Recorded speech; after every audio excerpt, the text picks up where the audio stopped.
हिंदुओं के साथ माड़ी ये होगी कि हिंदू हिंदू छोड़ के सब कुछ बन गया। आप बात कर लें किसी भी हिंदू से, आप पूछें कि आप क्या हैं, बहुत कम आपको सुनने को मिलेगा कि वो ये बोलें कि हम केवल हिंदू हैं।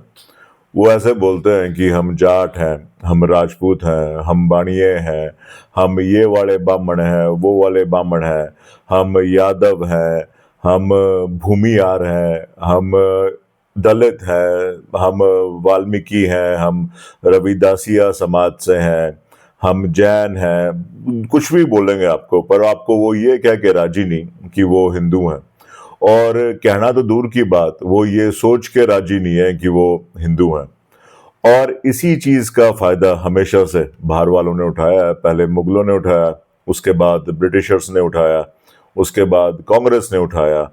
और ब्रिटिशर्स ने तो जो हमारी अंदर की सोशल फॉल्ट लाइंस है उसके साथ वो किया, उसको इंस्टीट्यूशनलाइज करके, कि आज की तारीख में भी भारत जो है वो कास्ट के बेसिस पे बहुत सारी फॉल्ट लाइंस हैं, पर कास्ट के बेसिस पे इतने भारी तरीके से बटा हुआ है कि आज भी उसका कोई सोल्यूशन सत्ता को नजर नहीं आ रहा, और वो सोल्यूशन आएगा भी नहीं जब तक हिंदू सनातनी अपने आप को सनातनी मानना, केवल सनातनी मानना शुरू नहीं करेगा और अपने आप को वो सब कुछ छोड़ के बाकी सब कुछ मानता रहेगा। हमारे यहाँ तो सेकुलर भी पैदा हो जाते हैं, हमारे यहाँ वामपंथी भी पैदा हो जाते हैं, हमारे यहाँ सब कुछ पैदा हो जाता है सनातन के अंदर, पर सनातनी पैदा होके नहीं दे रहे। पता नहीं कौन सा श्राप है, कौन सा हमारी मिट्टी में कमी आ गई कि ऐसे ऐसे लोग पैदा हो गए जो अपने आप को हिंदू छोड़ के सब कुछ मानना शुरू कर रहे हैं। तो ये सब चीजें रोकनी चाहिए। और यहाँ सिर्फ जीसी एक्टिविस्ट वर्सेस बाकी जो है हिसाब किताब वो नहीं है, क्योंकि आप ये देखेंगे कि जीसी समाज में भी ऐसे कई सारे वर्ग हैं, कई सारे आइडेंटिटीज हैं जो आपस में एक दूसरे के साथ बहुत भारी तरीके से लठ बजाते हैं।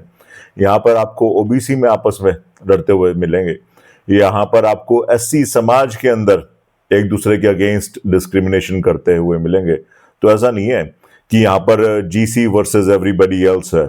जो दिल्ली में प्रोटेस्ट चल रहे हैं आपके, एक दिन हुआ है शायद, इससे ज्यादा नहीं हुआ, कह रहे हैं कि वॉर करेंगे। पर कहने का मतलब ये है कि हमारे यहाँ हर एक ने अपने नीचे सो कॉल्ड दिमाग के अंदर ढूंढ लिया है कि हम किसको दबाएंगे। अगर एक व्यक्ति के जो जाति है उसके सो कॉल्ड ऊपर वाली जाति उसको दबा रही है, तो इसने अपने नीचे वाला कोई गोत्र ढूंढ रखा है जो ये कहता है कि आप लोग हमसे नीचे हो। तो जिस समाज में इस तरीके की हायरार्की एग्जिस्ट करती है वो समाज कंसोलिडेट हो ही नहीं सकता। और जब कोई भी समाज कंसोलिडेट नहीं होता तो फायदा उसका हमेशा बाहर वाले उठाते हैं। पहले मुसलमानों ने उठाया, मुगल जो आए थे, फिर ब्रिटिशर्स ने उठाया, उसके बाद कांग्रेस उठाती आई है।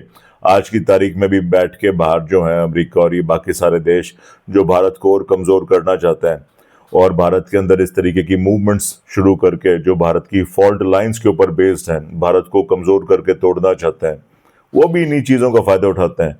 तो सनातनियों को जितनी जल्दी समझ में आ जाए वही बेहतर रहेगा, वरना हम और कमजोर होते जाएंगे और ये हमारे लिए अच्छा नहीं है। योगी जी ने कहा है सबको, उस बात को भूलना नहीं चाहिए कि बटोगे तो कटोगे।